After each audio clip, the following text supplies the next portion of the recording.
యోహాను 2వ అధ్యాయము. 3వ దినమున గలిలయలోని కానా అను ఊరిలో ఒక వివాహము జరిగెను.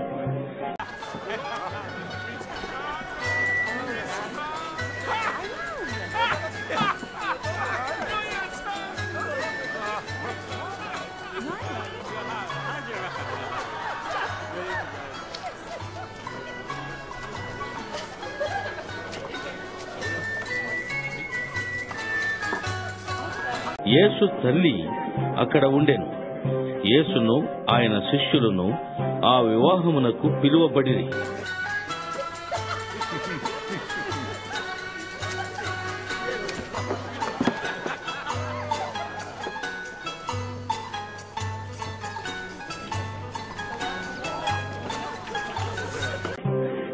ద్రాక్షారసమైపోయినప్పుడు యేసు తల్లి, వారికి ద్రాక్షారసం లేదు.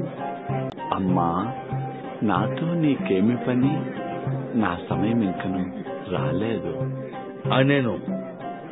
ఆయన తల్లి పరిచారకులను చూచి, ఆయన నీతో చెప్పినది చేయుడి అనెను.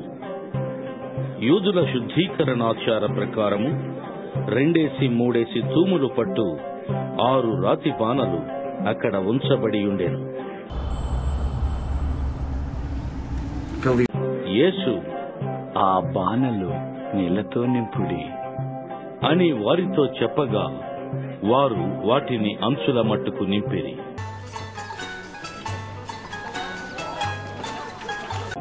మీరిప్పుడు ముంచి విందు ప్రధాని వద్దకు తీసుకుని పొండి అని చెప్పగా వారు తీసుకుని పోయిరి. ఆ ద్రాక్షారసము ఎక్కడ నుండి వచ్చెనో ఆ నీళ్లు ముంచి తీసుకుని పోయిన పరిచారకులకే తెలిసినది గాని విందు ప్రధానికి తెలియకపోయెను.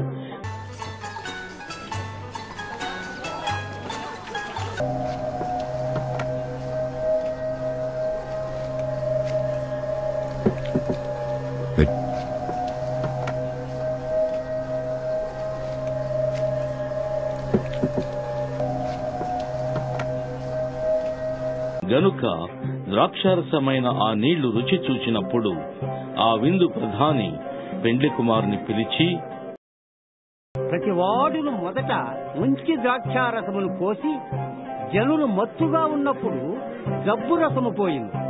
నీవైతే ఇది వరకును మంచి ద్రాక్షారసము ఉంచుకొని ఉన్నావు.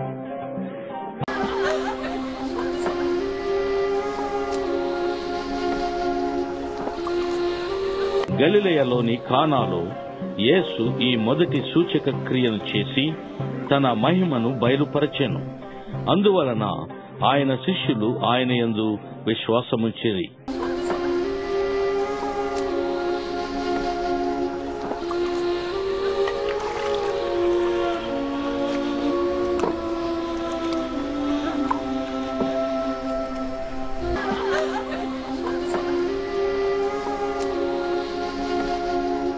అటు తరువాత ఆయనయు ఆయన తల్లియు ఆయన సహోదరులను ఆయన శిష్యులను కపెర్నహూమునకు వెళ్లి అక్కడ కొన్ని దినములుండిరి.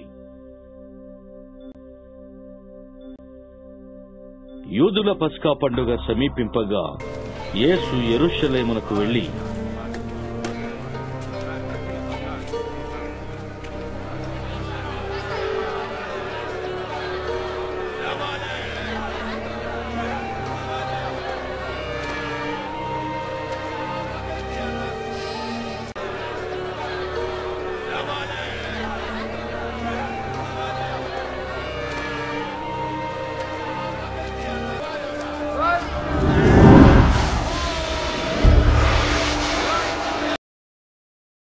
దేవాలయములో ఎడ్లను, గొర్రెలను, పావురములను అమ్మువారును, రూకలు మార్చువారును కూర్చుండుట చూచి త్రాళ్లతో కొరడాలు చేసి గొర్రెలను, ఎడ్లనన్నిటినీ దేవాలయములో నుండి తోలివేసి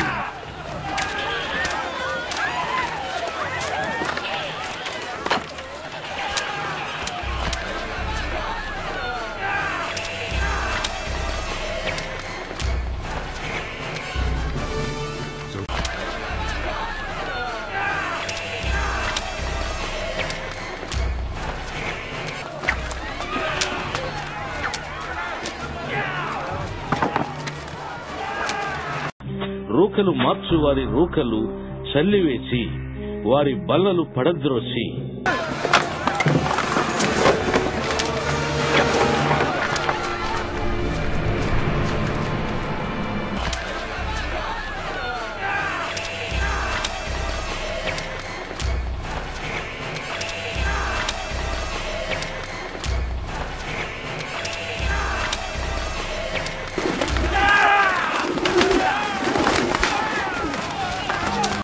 పావురములు అమ్మువారితో, వీటిని ఇక్కడి నుండి తీసుకుని పండి, నా తండ్రి ఇల్లు వ్యాపారపు టిల్లుగా చేయకుడి. ఆయన శిష్యులు, నీ ఇంటిని గూర్చిన ఆసక్తి నన్ను భక్షించు అని వ్రాయబడి ఉన్నట్టు జ్ఞాపకము చేసుకునిరి. నీవు ఈ కార్యములు చేయుచున్నావే, ఏ సూచక క్రియను నాకు చూపెదవు?